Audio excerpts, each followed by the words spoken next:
Hey guys, so recently I may have been watching a few too many grind hard plumbing videos on YouTube.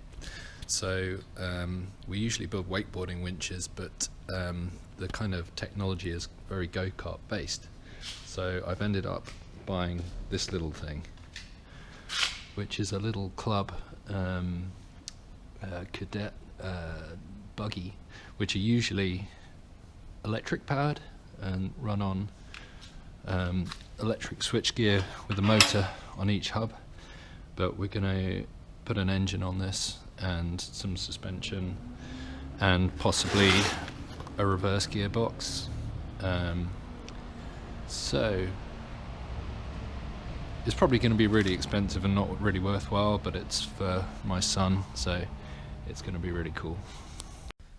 So here we are, first attempts at notching on a drill press. Kind of had mixed success. They fit alright, but they look freaking ugly as hell.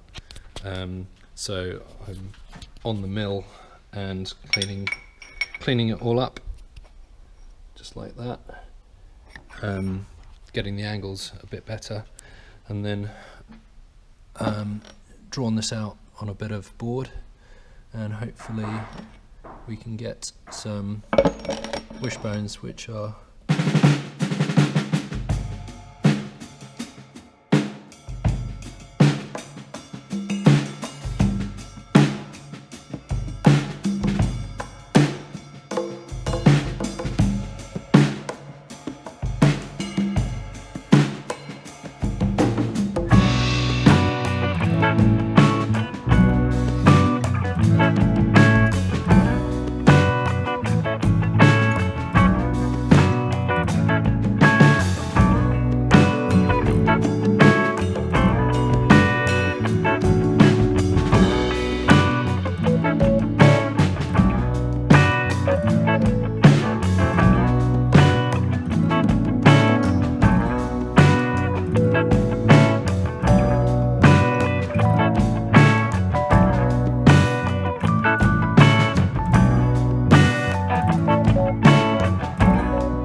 in on the buggy build.